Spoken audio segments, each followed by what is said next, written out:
Lagi dan lagi, saya sampai diem beberapa menit nih abis baca cerita ini.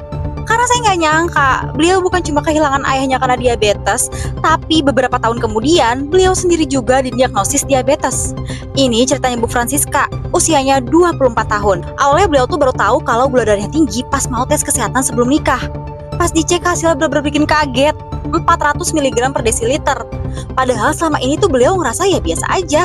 Tapi pas diinget-inget lagi, ternyata tuh sering haus, sering lapar, bahkan semalaman bisa bangun sampai 4 kali cuma buat pipis. Yang bikin saya makin sedih, ayahnya Bu Francisca juga punya diabetes. Bahkan sempat dirawat di ICU selama 1 bulan karena komplikasi dan luka diabetes. Sampai akhirnya meninggal dunia. Kebayang gak sih, dulu beliau belajar cek gula darah, belajar suntik insulin, semua demi ngerawat ayahnya.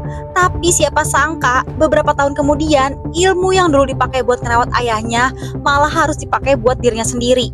Belum selesai sampai di situ, Bu Francisca juga cerita kalau beliau ini sempat keguguran 2 kali. Dan dokter bilang, salah satu penyebabnya karena emang gula darahnya yang belum terkontrol dengan baik. Akhirnya beliau mulailah rutin ke dokter, minum obat sesuai anjuran, ngatur makan, mulai olahraga angkat beban.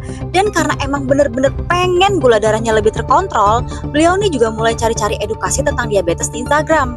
Dari situlah beliau kenal nih sama yang namanya M-Ganik. Beliau akhirnya coba produknya namanya M-Ganik Metafiber sebagai salah satu ikhtiarnya buat bantu mengelola gula darah. Tentunya tetap dibarengin sama pola hidup yang lebih sehat dan pelan-pelan hasilnya mulai kelihatan. Gula darahnya yang dulu 400, sekarang udah 126 mg per desiliter. Yang saya suka dari cerita Bu Francisca, beliau nih bilang, kalau mau berubah nggak usah langsung nunggu sempurna.